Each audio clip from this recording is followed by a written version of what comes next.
19절입니다. 21절까지입니다. 제가 봉독해 드립니다.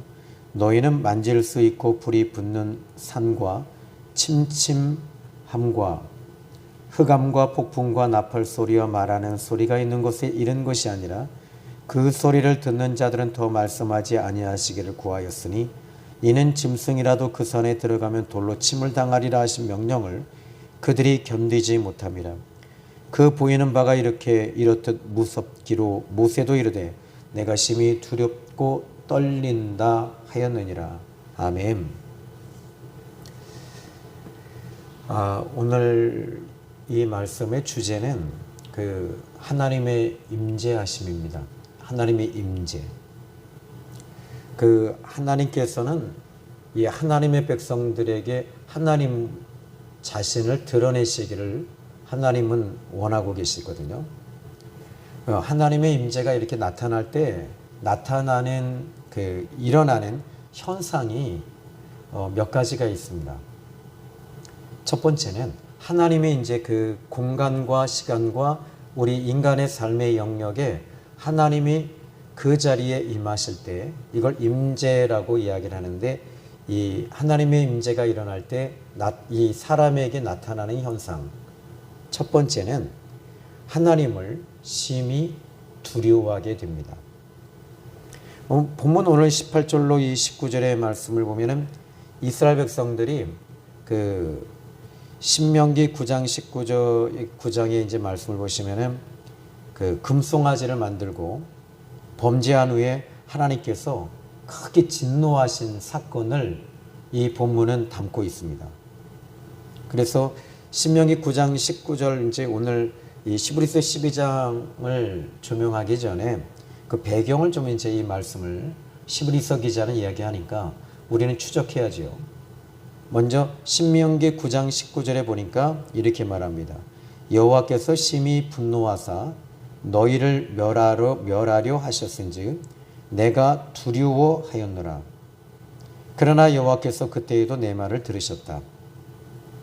하나님의 임재가 동반되어질 때 이 두려움이 따라옵니다.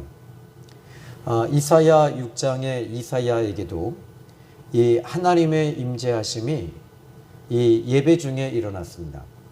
그때 그는 심히 두려워했고 두려움에 사로잡혔는데, 그러면 왜 하나님의 임재가 나타날 때 사람들이 공통적으로 이 두려움에 사로잡히는가? 이 부분은 죄 때문입니다.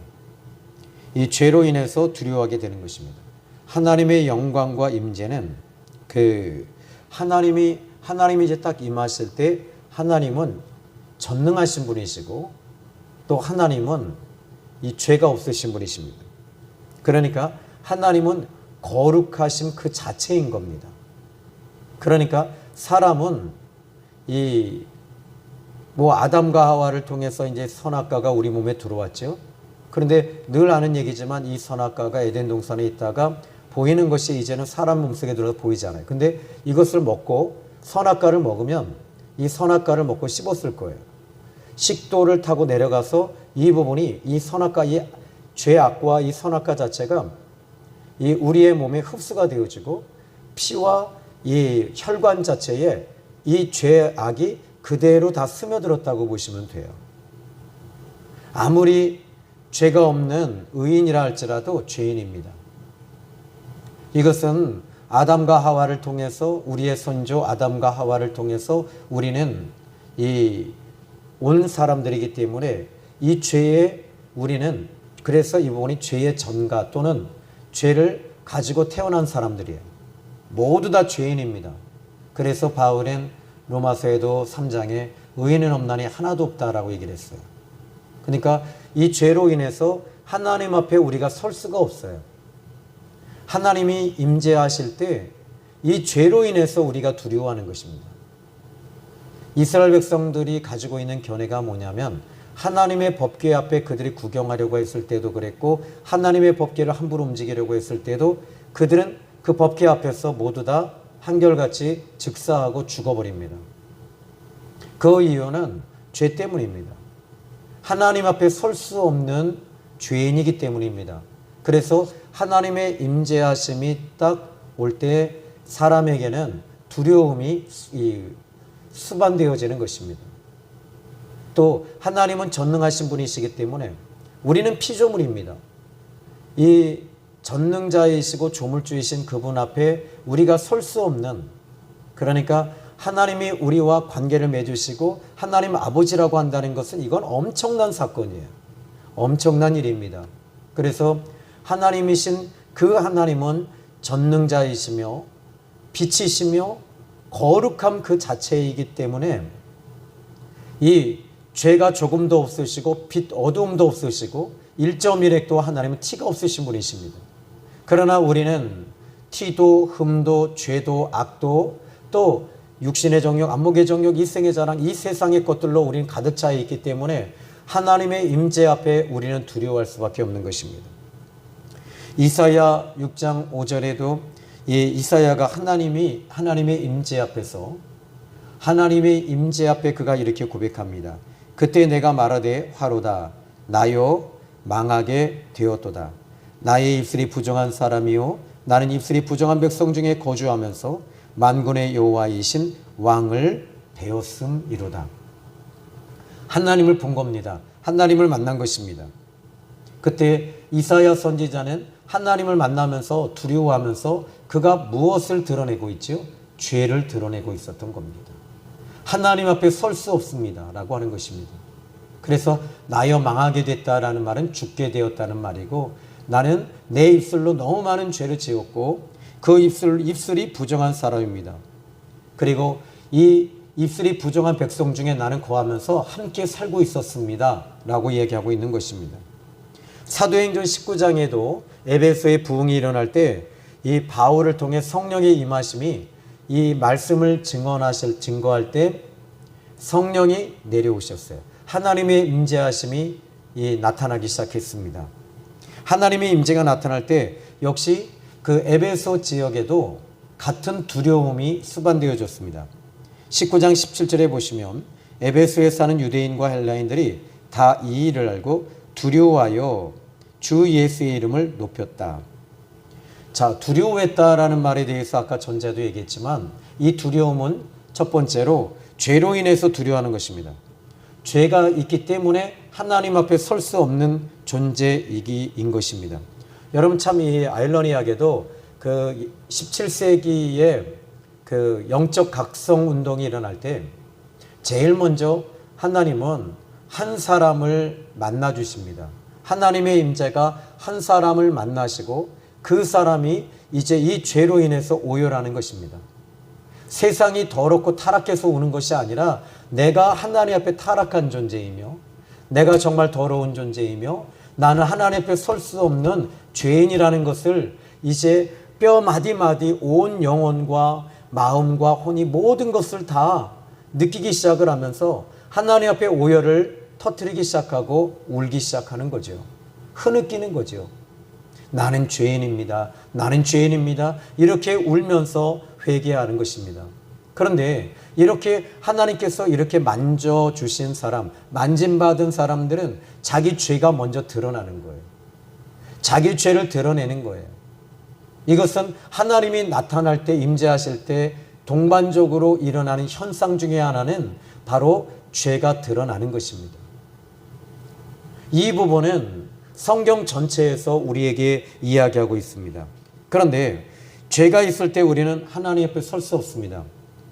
이것은 백보자 심판대 앞에서 섰을 때 사람들은 두려워할 것입니다. 그러나 여러분들은 그 죄의 가리우심을 받고 이 땅에서 여러분들이 죄의 가리우심을 받는다면 백보자 심판대는 심판대가 아니라 혼인잔치 자리가 되는 거예요. 그래서 예수님을 모시고 예수님 믿는 사람들은 두려움의 공포의 자리가 아닌 바로 혼인잔치 자리가 돼서 하나님의 나라에 입성하는, 지상재림 공중재림 다 좋습니다. 무엇보다 중요한 것은 신랑이신 예수님이 오셔서 우리와 이제 아버지 나라에 영원히 들어가게 되는 혼인잔치가 되는 거죠. 그러니까 이 개념이 달라요. 여러분들이 오늘 이 시간에 죄를 드러내시고 오열하시면서, 그런데 오열하시면서 이 죄에 대해서 어떻게 처리할 것인가 라는 겁니다. 바로 예수 그리스도의 보혈의 피와 예수님의 은혜로 우리는 그 죄의 가리우심을 입게 되는 것입니다. 바울은 로마서 2장 5절에 고백합니다. 다만 내 고집과 회개치 아니하는 마음을 따라 하나님의 임할 진노를 내게 쌓는도다 라고 말했습니다. 그러니까 내 고집과 회개치 아니하는 마음, 그러니까 회개라고 하는 이 부분은 예수님의 십자가와 예수님의 보혈 앞에 우리는 회개하는 것입니다. 회개할 때 이제 내 죄가 먼저 드러나야 돼요. 내 죄가 드러날 때 예수님의 보혈이 내게 적셔지고 성령 하나님이 역사하셔서 이 모든 것들을 효력으로 발생하시게 하셔서 우리의 죄가 처리되어지는 거죠. 그러니까 오늘 본문에 이제 그러면 본문의 말씀을 다시 한번 돌아와서 좀 볼게요. 이스라엘 백성들이 호렙산에서 지금 금송아지를 만들고 우상 숭배하였습니다. 하나님께서는요, 이스라엘 백성들 자손들을 다 진멸시키려 하셨습니다. 왜입니까? 하나님은 이스라엘 백성들에 대해서 이스라엘 백성들도 꿈을 꾸었습니다. 하나님의 백성이 된다는 것. 근데 하나님께서도 이스라엘 백성들에게, 이스라엘 자손들에게 기대를 거셨어요. 하나님은 이스라엘 백성들을 향해 지금 무엇인가 큰 소원을 두고 계셨습니다. 저들이 내 백성이 된다는 겁니다. 저들은 나와 관계가 맺어서 함께 간다는 겁니다. 세상 모든 무리들과 백성, 나라들은 하나님을 떠난 이 반역자이며 패역자이며 죄인들이었지만 이스라엘 백성들만큼은 이 광야에서 하나님을 끝까지 의지하고 예비하며 하나님은 가기를 원하셨던 거죠. 그래서 하나님은 믿는 만큼, 신뢰한 만큼 그 배신은 컸던 것입니다. 그래서 하나님께서는 이스라엘 백성들을 향하여 바로 진노하시며 진멸하시기를 원하셨던 겁니다. 그들이 우상을 만들고, 그렇다면 우상 숭배한 목적이 뭘까요? 분명히 우상을 숭배한 목적이 있었을 거 아닙니까? 금송아지를 만들어내서 지금 그들이 우상 숭배를 한 목적은 분명합니다. 자, 신명기 9장 12절을 여러분 열어보셔야 될 것 같아요. 신명기 9장 12절입니다. 여러분 이 구약 성경으로 가셔야 돼요. 자, 신명기 9장 12절입니다.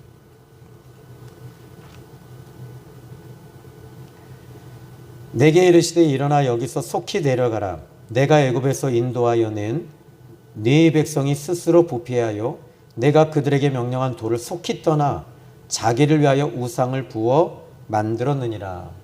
자, 우상을 만든 목적이 뭐라고 그러시죠? 누구를 위하여 이 우상을 만들었다고 그러죠? 12절에 보니까 자기를 위하여 우상을 부어 만들었다는 겁니다. 그러면 16절 또 한번 볼까요? 내가 본즉 너희가 너희의 하나님 여호와께 범죄하여 자기를 위하여 송아지를 부어 만들어서 여호와께서 명령하신 돌을 빨리 떠났기로. 그러니까 그들은 이 금송아지를 만들어낸 목적은 자기 자신들을 위해서, 자기 자신들의 성공과 자기 자신들의 출세와 자기 자신들의 이 잘 먹고 잘 살고 그리고 가나안 땅에 들어가는 것과 또 잘 되는 것이 목적으로 그들은 금송아지를 만들어낸 것입니다. 도대체 이들이 왜 이렇게 되었습니까? 이 부분에 대해서 우리는 이 성경을 통해서 그들이 그렇게 한 이유와 목적을 우리는 역시 잡아내야 돼요. 찾아내야 됩니다.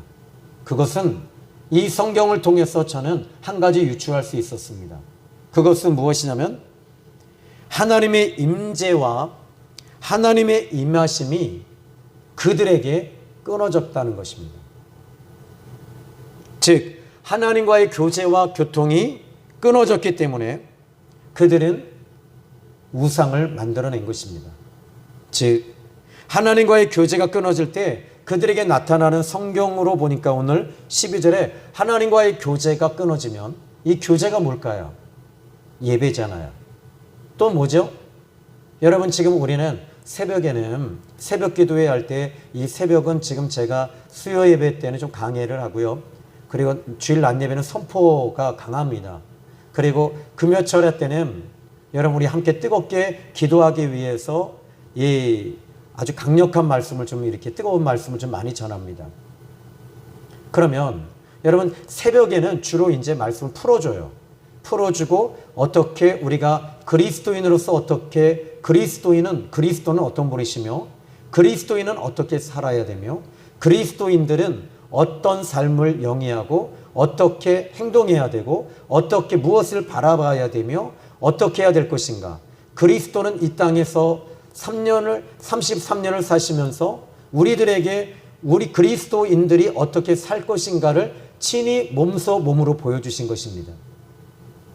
그러면 그들이 하나님의 교제와 교통이 끊어질 때 그들에게 나타나는 현상은 바로 우상을 만든 것이 아니었습니다. 자기 중심이에요. 여러분들이 오늘 은혜가 끊어지잖아요. 하나님의 은혜와 교제와 교통이 딱 끊어지면 제일 먼저 여러분들에게 나타나는 현상은 뭐냐면 나 중심으로 돌아서게 되어 있어요.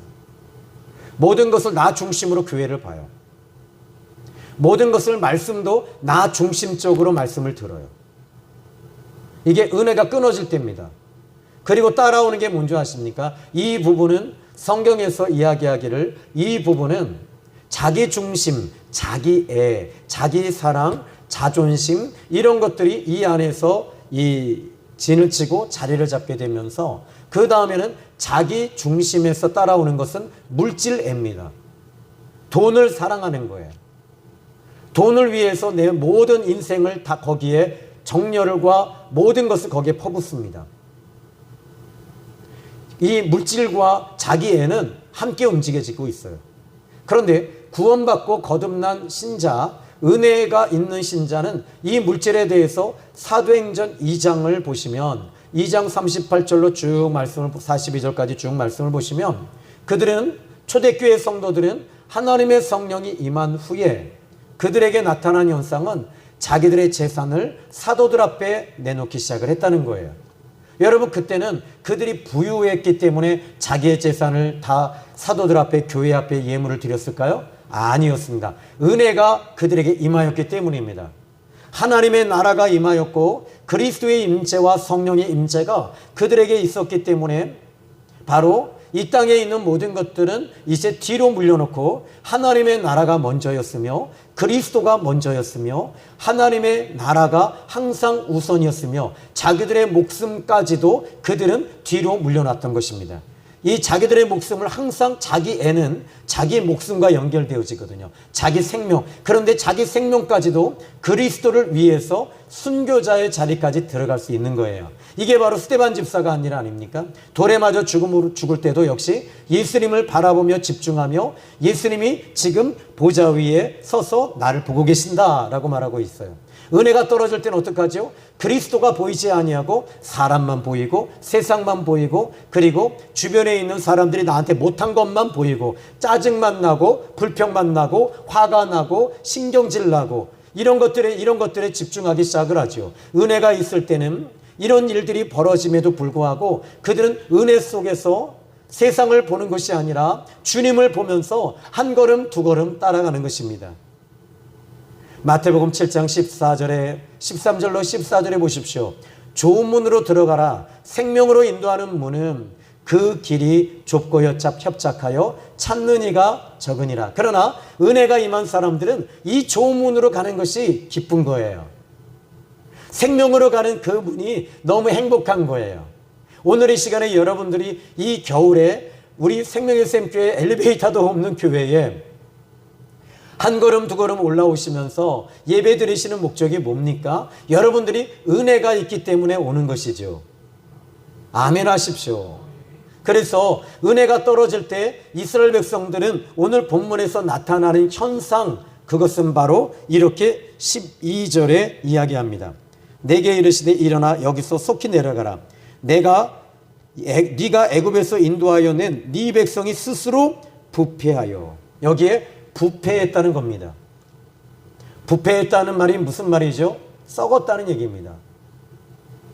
그러니까 이 부패해서 그럼 부패한 것은 썩었다는 것인데, 이 부패했다는 말은 다른 말로 이야기하자면 하나님을 떠났다는 거예요. 하나님의 임재와 은혜가 끊어지고 떠나게 된 것입니다. 그래서 하나님을 떠난 것이 죄라고 한다면 바로 이 부패는 마음의 부패가 일어나서 하나님을 마음에 두지 않은 것입니다. 그러다 보니 그들은 여기에 이렇게 말합니다. 네 백성이 스스로 부패하여 내가 그들에게 명령한 돌을 속히 떠나 자기를 위하여 우상을 부어 만들었느니라. 지금 이게 마음이 부패해지는 것입니다. 그러면 이스라엘 백성들은 모세가 있을 때는 모세를 통하여 하나님과의 교제와 교통이 계속 있었습니다. 하나님과의 교제와 교통이 있었던 그들에게는 하나님의 은혜로 모세를 바라보면서 모세를 통해서 은혜가 간접적으로 공급되어졌던 것입니다. 여러분 어떻습니까? 여러분들이 하나님과의 교제와 교통이 딱 끊어지면 여러분 세상으로 돌아가는 것은 자명한 일입니다. 세상 것을 보고 여러분이 이 시험이 올 때 시험을 못 이기는 건 당연한 겁니다. 이 시험이 교회에서 성도들에게 시험이 옵니다. 이 시험이 올 때 보니까 여러분 대부분이 주일 낮 예배 한번 딱 오시는 분들은 그 시험에서 못 이겨내시더라고요. 이길 힘이 없는 거예요. 못 이겨내요. 그런데 수요 예배, 금요 차례, 새벽 예배까지 나오시면서 또 중간에 교회에 와서 기도하시고 몸부림치시며 애쓰고 힘쓰는 분들에게는 이 하나님의 은혜와 임재가 있기 때문에 바로 그 시험을 이겨내시더라고요. 그런데 그 힘을 이겨내는 데 보니까 내가 이겨내는 것이 아니라 하나님이 이길 힘을 자꾸 주시는 거예요. 네가 하는 것이 아니라 내가 도와줄게. 사망의 음침한 골짜기를 다닙니다. 여러분 지금까지 여러분들이 10년, 20년, 30년 예수를 믿으시면서 어찌 사망의 음침한 골짜기를 안 들어가 보셨겠어요? 그 사망의 음침한 골짜기에서 저도 건강도 잃고 교회도 잃고 모든 것을 다 잃었을 때 그 사망의 음침한 골짜기에서 나 혼자 있는 줄 알았어요. 그런데 그분이 나와 함께 하시더라고요.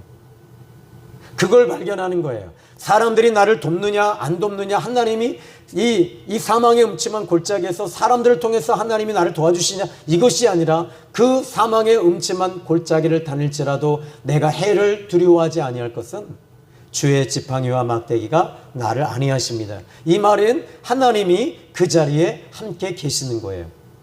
다니엘서의 사드락, 메삭, 야벳느고가 이제 풀분무 속에 던져집니다. 이 세 친구에게 이제 느부갓네살 왕이 보니 지금 금신상에게 절하지 아니하는 모든 사람들에게는 풀분무불에 던지는데 이 세 친구는 절하지 않았습니다. 하나님 외에는 우리는 절하지 않습니다. 하나님께만 예배합니다. 하나님께만 바라봅니다. 이것이 이 세 사람, 세 친구의 믿음이었습니다. 그런데 풀분무 속에 던져졌을 때 거기에 느부갓네살 왕이 자세히 보니 신하들에게 말합니다. 분명히 세 사람이 들어갔는데 어찌 그곳에 저곳에 한 사람이 더 있느냐. 마치 저 한 사람을 보니 신의 아들과 같도다라고 말해요. 우리 주님이 함께 하시잖아요. 여러분 제자들이 풍랑이 일어날 때도 그 배 위에 주님이 함께 계셨잖아요. 여러분들이 오늘의 시간에 정말 힘들고 어려운 환경 속에서도 우리 주님이 함께 하시는 것이 여러분에게 힘이 되는 거예요. 이걸 보셔야 되는 거예요. 그 문제가 해결됐느냐, 좋은 직장 만났느냐, 관계가 회복이 됐느냐, 그것이 아니라 지금 주님이 나와 함께하고 계시느냐, 이것을 볼 줄 알아야 되는 거예요. 이것을 볼 줄 아는 사람들은 바로 그 다음에 어떻게 풀어주시는 것에 대해서는 주님의 소관이고 나는 주님 붙잡고 가는 거지요. 이게 여러분 마태복음에 1장 23절로 24절 26절까지 쭉 보시면 임마누엘이라고 하시잖아요. 보라 처녀가 잉태의 아들 낳으리니, 그죠? 그런데 마태복음 28장 20절에도 내가 세상 끝날까지 항상 너희와 함께하리라, 이렇게 말씀하셔요. 이게 하나님이 함께 하시는 겁니다. 그런데 이스라엘 백성들은 지금 모세가 지금 그 이스라엘 백성들하고 같이 있지 않았어요. 호렙산에 하나님의 율법을 말씀을 받으러 올라갔습니다. 그들은 항상 모세만 보고 있었던 거죠. 살아있는 모세만 보고 있었어요. 모세를 통해서 하나님의 은혜와 임재와 하나님의 모든 것들을 모세를 통해서 주어졌거든요. 근데 모세가 올라간 지 40일이 돼도 안 내려오는 거예요. 양식도 가지고 올라가지 않았어요. 그러면 어떻게 돼요? 사람들은 추측할 수밖에 없잖아요. 정황이라는 거. 그러면서 그 근처에 갔던 사람이 거기서 모세가 죽은 것 같다 하면서 사람들은 그 소문이 일파만파로 퍼지기 시작하면서 그들은 두려웠던 겁니다. 지금 그들의 정황과 추측은 믿음으로 모든 것들을 보지 않고 그들은 이 세상적인 논리로 이 모든 것들을 해석해 나가기 시작했던 거죠. 자, 은혜와 임재가 모세를 통해서 모세가 올라가 버리니 그들은 이제 하나의 공백이 생겼던 것이죠. 하나님의 은혜가 끊어진 겁니다. 은혜가 끊어지니까 그들의 마음이 심히 부패했고 이제 자기를 위하여 자기가 살아야 된다는 거, 이 광야에서 자기가 살아야 된다는 거, 이 광야에서 우리가 돌파구를 찾아야 된다는 거.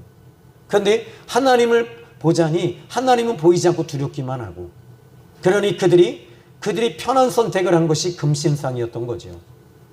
결국 이 금신상으로 인해서 저는 여러분에게도 마찬가지입니다. 다시 말합니다. 여러분, 하나님의 은혜와 임재가 끊어지게 되면 여러분들도 마음이 부패해지는 거예요. 그리고 우울증이라고 하는 것은 마음이 부패했을 때 오는 현상 중에 하나입니다. 여러분 죄송합니다. 우울증이 오셨나요? 왔나요? 기도하지 않고 있잖아요. 정말 주님 앞에 깊숙이 들어가십시오. 하나님의 성령이 임하시도록 기도하십시오. 그리고 끊어지도록 기도하십시오. 그러면 분명히 여러분들이 이 모든 것에서 탈출하게 되고 하나님의 은혜와 기름 부으심이 여러분에게 강력하게 나타나는 겁니다.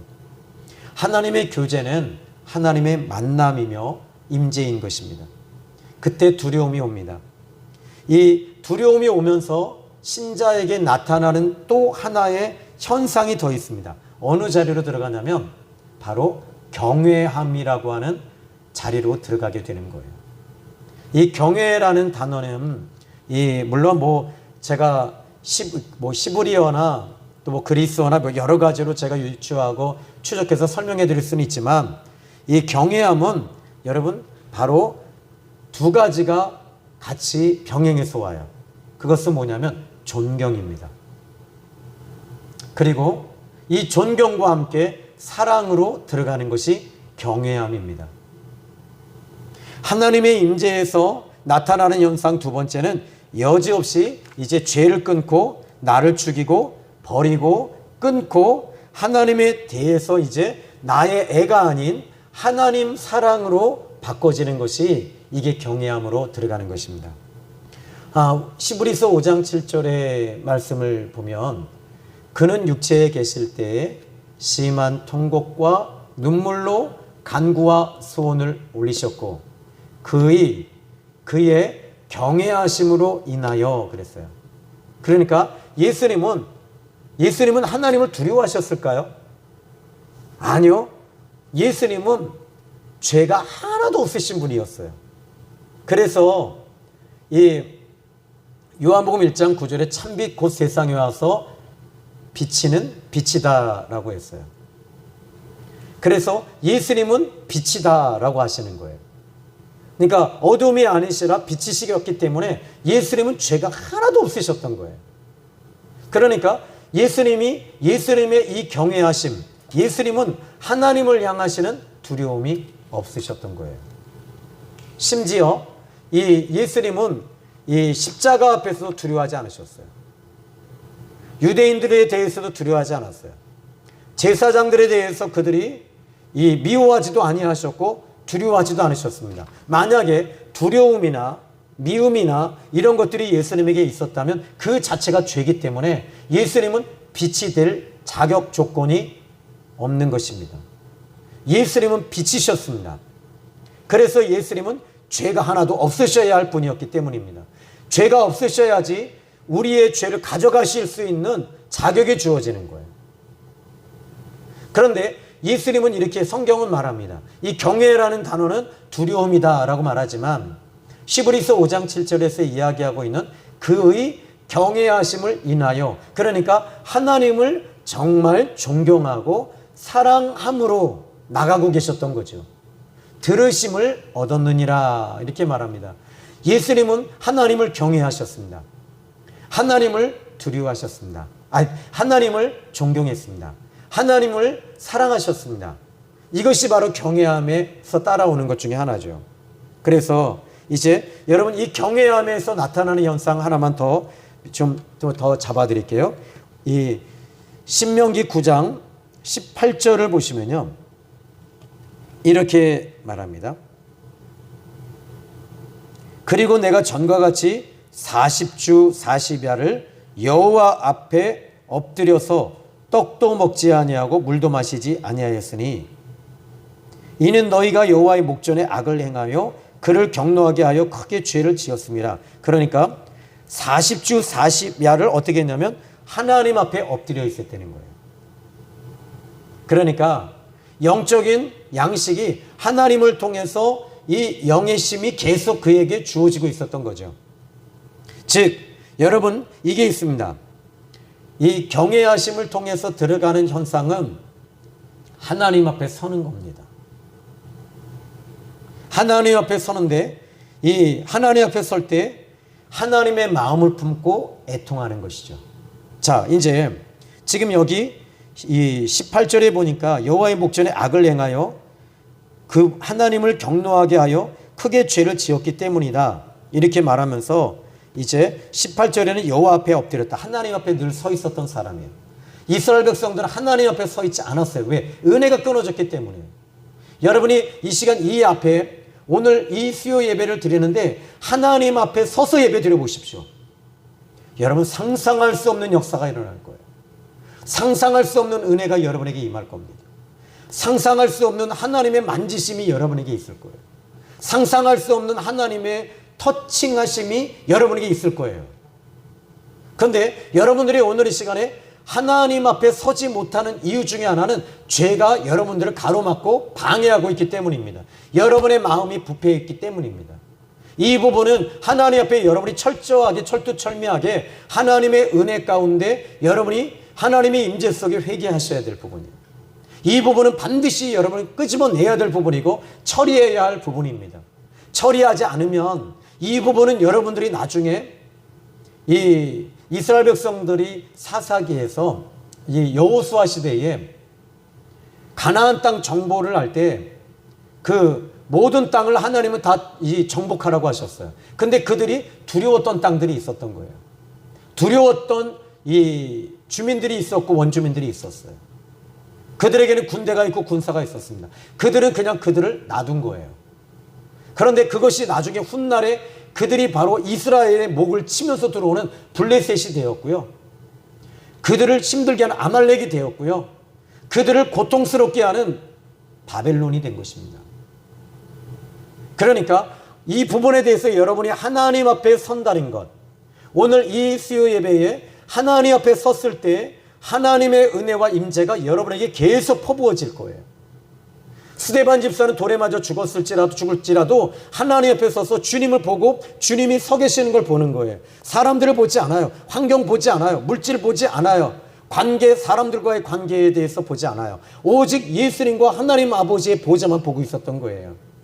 그에게는 그 은혜가 있었기 때문에 마지막에 우리 예수님처럼 순교할 수 있었던 거죠. 자, 모세는 하나님 앞에 서 있었습니다. 이스라엘 백성들은 하나님 앞에가 아니라 하나님 그들의 마음이 심히 부패해져서 우상 앞에 서 있었던 겁니다. 자기 중심에 서 있었던 거죠. 자, 19절 볼게요. 여호와께서 심히 분노하사 너희를 멸하려 하셨으므로 내가 두려워하였노라.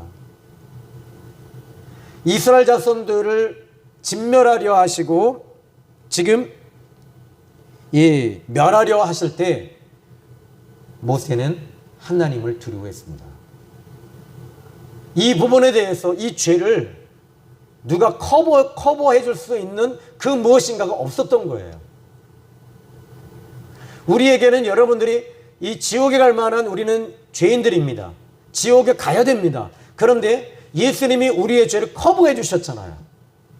예수님이 우리의 죄를 커버해 주시면서 그 죄를 씻어 주셨잖아요. 이건 여러분 정말 큰 은혜입니다. 모세는 이걸 커버할 수 있는 그 누구도 없었던 거예요. 그러니까 이것에 대해서 모세는 두려워한 거예요.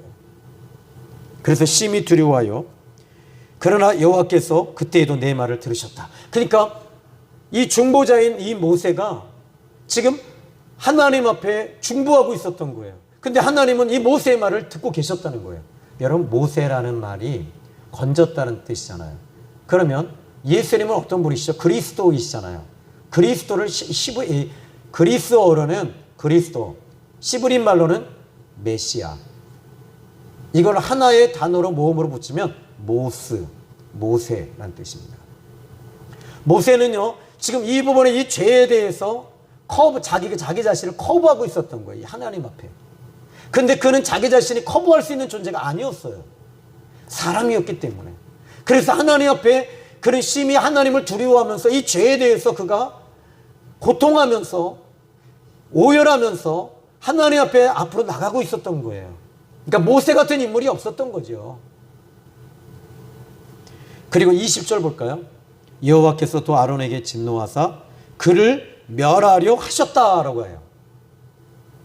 여러분, 아론까지도 하나님 멸하려고 하셨어요. 왜요?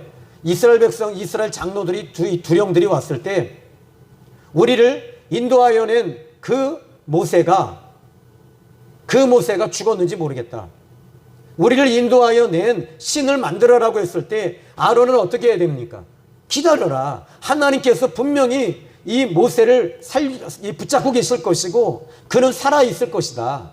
조금만 기다려라. 하나님께서 분명히 그를 내려보내실 것이다. 어찌하여 너희들이 두령들이 이렇게 하나님을 심히 부패하여 악에서 떠나서 악에 붙잡혀서 어찌하여 우상을 만들려고 하느냐. 하나님께서 살아계신데 하나님이 도와주시는데 하나님이 조금만 참고 기다리면 하나님께서 분명히 말씀을 주셔서 이 모세를 통해 하나님이 응답을 가지고 내려올 것이다. 이래야 될 이 아론이 어떻게 해요? 너희들의 귀고리와 금을 가져와라. 그리고 그것을 가지고 그가 이 금과 금을 가지고 금신상을 만들어낸 겁니다. 그러니까 아론은 한마디로 말하자면 적어도 중보자로서 이스라엘 백성들을 향하여 기다려라. 하나님이 도와주실 것이다. 하나님께서 우리는 하나님의 백성이다. 이 어떻게 우리가 애굽에서 행하였던 그 금신상을 여기서 또 만들어냈느냐. 우리는 어떻게 나왔느냐. 우리가 어떻게 예수님 믿었느냐. 여러분, 목회자가 성도들을 위해서, 저는 목회자가요 성도들과 친해지는 것 저는 원치 않아요. 여러분들에게 저는 이게 적당한 라인이 필요해요. 여러분들이 이 시간 이 자리에 나와야 할 목적은 은혜 받으시기 위해서 오셔야 되는 거예요. 저는 은혜를 끼쳐야 되고 저는 은혜를 끼치기 위해서 하나님 앞에 자꾸 그분의 목전 앞에 서야 되는 거예요. 그리고 하나님의 말씀 앞에 나는 서야 되고 기도하면서 여러분 앞에 계속 여러분들에게 은혜를 끼칠 사명이 있는 것입니다. 여러분들을 제가 친하게 친구하고 밥 먹고 이런 것들이 아니라 진짜 여러분들과 함께 진짜 영적인 교제와 교통은 하나님과의 교제를 위해서 저는 여러분들을 위해서 저는 징검다리 역할을 해줘야 될 사람이에요. 아론은 이런 중보자의 역할을 못했던 거예요.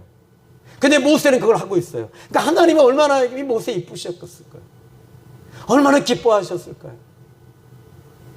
모세를 두시고 하나님의 그 마음이 풀어지시는 거예요. 이스라엘 백성들을 진멸하려 할 때 여기서 모세가 어떻게 말해요? 이제 여기 이 모세가 하나님 앞에 이 25절에 볼까요? 25절 그때 여호와께서 너희를 멸하겠다 하셨으므로 내가 여전히 40주 40야를 여호와 앞에 엎드렸다. 하나님 앞에 엎드렸대요.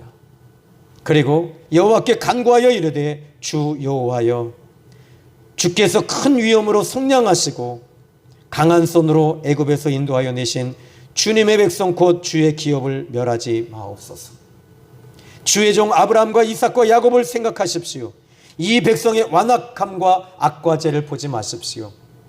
28절 주께서 우리를 인도하여 내신 그 땅 백성이 말하기를 여호와께서 그들에게 허락하신 땅으로 그들을 인도하여 드릴 만한 능력도 없고 그들을 미워하기도 하사 광야에 죽이려고 인도하여 내셨다 할까 두려워합니다. 여러분 참 저는 이 모세의 이 하나님 앞에 이 중보 기도가 여기서 또 한 가지 발견되는 게 하나 있죠.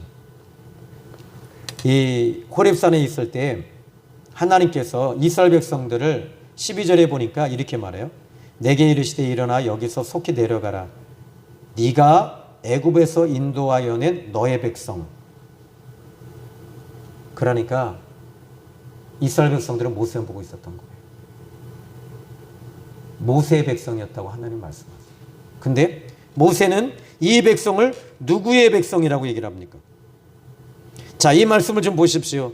하나님께서 이 모세는요, 지금 26절에 보니까 주 여호와께서 주께서 큰 위엄으로 속량하시고 강한 손으로 애굽에서 인도하여 내신 누구의 백성이라고 그래요?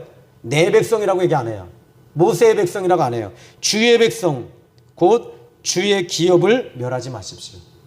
그리고 자기 자신의 위치를 정확하게 세우고 있습니다. 어떻게 말하고 있죠? 27절에 주의 종 아브라함과 이삭과 야곱을 생각하십시오. 이 백성의 완악함과 악과 죄를 보지 마십시오. 그리고 28절에 뭐라고 그래요? 주께서 우리를 인도하여 내셨습니다.